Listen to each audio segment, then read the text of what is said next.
TV నేను సాయిసుదా bulletin updates చూద్దాం. కూటమి పాలనలో రైతుల కళ్లల్లో ఆనందం కనిపిస్తోందన్నారు మంత్రి నాదెండ్ల మనోహర్. కూటమిలో కలహాలు సృష్టించేందుకు ప్రయత్నాలు చేస్తున్నారని, అలాంటి అసత్య ప్రచారాలను నమ్మొద్దన్నారు. కూటమి ఐక్యతను కాపాడుకుంటామన్నారు. కష్టపడే ప్రతి కార్యకర్తలకు పార్టీలో సముచిత స్థానం ఉంటుందన్నారు. ఏలూరు జనసేన క్రియాశీల సభ్యుల ప్రమాద భీమా చెక్కులను అందజేశారు మంత్రి నాదెండ్ల.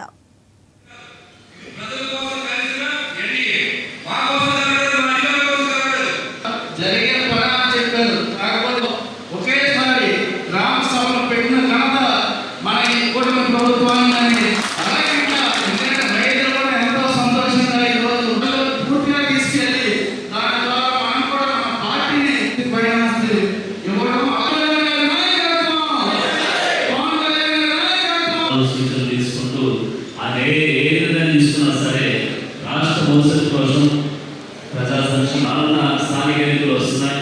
అలాగే రోజు కూడా ఈరోజు చెక్కు ఇవ్వడం చాలా సంతోషకరం. అలాగే 30 చెక్కులు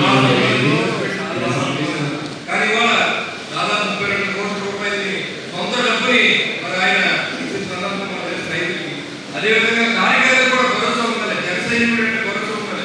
మనం ఇప్పుడప్పుడే చాలా మంది నిస్సాయిగా ఉన్నారు. ఏంటి ఇంకా మా బంధువులు కాలేదు, మేము పార్టీలో ఉన్నాం, ఎప్పుడు జెండా అవుతుంది. కానీ మాకు 60 సంవత్సరాలు ఇక్కడికి ఎమ్మెల్యే మీరు కొంచెం ఓపికగా ఆలోచించండి. ఎందుకంటే ఇవాళ మన ఉమ్మడి పార్టీ మనం ఒక ఎన్డీఏలో ఉన్నాం. ఇప్పుడు పార్టీని జరగాల్సిన అవసరం ఉంది. ఇంకో 10 సంవత్సరాలు కలిసి ఉండవలసిన అవసరం ఉంది. మీరు అనుకున్నది ఈజీగా నడపడం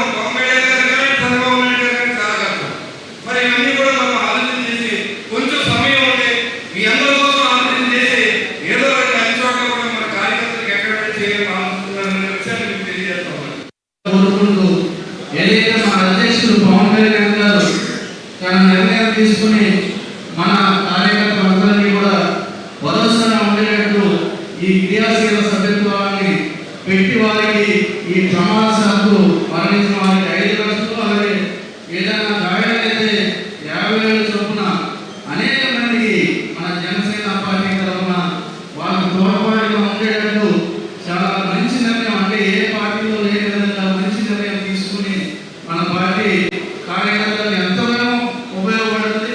అలాగే మనందరం కలిసి మన జనసేన పార్టీని ఎదరికి తీసుకెళ్లే సిద్ధాంతాన్ని, అలాగే ఆశయాన్ని కూడా మనందరం కూడా ప్రజల్లోకి తీసుకెళ్ళి, ఎందుకంటే మనం మన పార్టీ ద్వారా మన దేశంలో కూడా మనకి మన కేంద్ర ప్రభుత్వం ఏర్పడడంలో కూడా ముఖ్య నాయకత్వం వహించింది మన పవన్ కళ్యాణ్ గారిని మన గర్వంగా కూడా చెప్పుకోవచ్చు.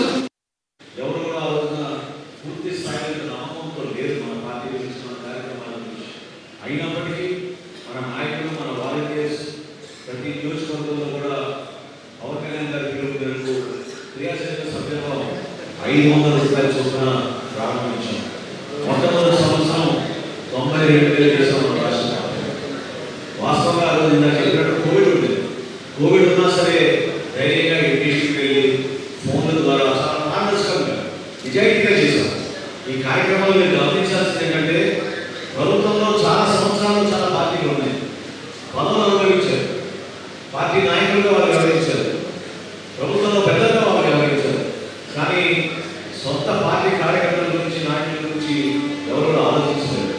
లిస్టు కాలు సభ్యత్వాలు చేసేవాళ్ళు, ఇంట్లో ఓటర్ లిస్ట్ తీసుకెళ్లి సంతకాలు చేసి సభ్యత్వాలు చేసేవాళ్ళు, ఫోటోలు పెట్టి సభ్యత్వాలు చేసేవాళ్ళు. కానీ చేసే ప్రతి కార్యక్రమం పారదర్శకంగా ఉండాలి, చాలా నిజాయితీగా ఉండాలని ఫోన్లో యాప్లు పెట్టి, యాప్ ద్వారానే మనం వాళ్ళ వివరాలు నమోదు చేసుకుని, ఆధార్ కార్డు వివరాలు నమోదు చేసుకుని డైరెక్ట్గా మనం మన కార్యకర్తలకి సమాచారం అందించే విధంగా ఒక కార్యక్రమం చేపట్టారు. ఒకసారి ఆలోచించుకోవాలి.